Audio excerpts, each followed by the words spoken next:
Hi welcome to my channel. ప్రభుత్వ ఉద్యోగులకు వచ్చేసి గుడ్ న్యూస్ అండి. డిఏ 2% అయితే పెంచడం జరిగింది. పూర్తి వివరాలు తెలుసుకుందాం. ప్లీజ్ అండి, వీడియో చూసిన వాళ్ళు తప్పకుండా వీడియో లైక్ చేసి ఛానల్ని సబ్స్క్రైబ్ చేసుకోండి. కేంద్ర ప్రభుత్వ ఉద్యోగులకు మోడీ సర్కార్ వచ్చేసి గుడ్ న్యూస్ చెప్పింది.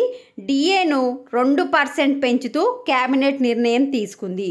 దీంతో ప్రస్తుతం ఉన్న 53% నుంచి డిఏ వచ్చేసి 55%కి పెరిగింది.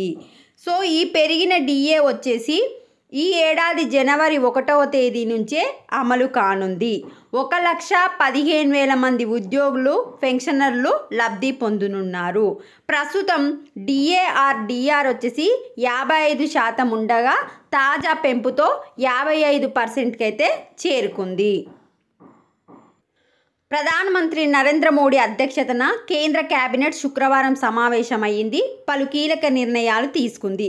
కేబినెట్ భేటీ వివరాలను కేంద్ర సమాచార ప్రసార శాఖ మంత్రి అశ్విని వైష్ణవ్ మీడియాకు వెల్లడించారు.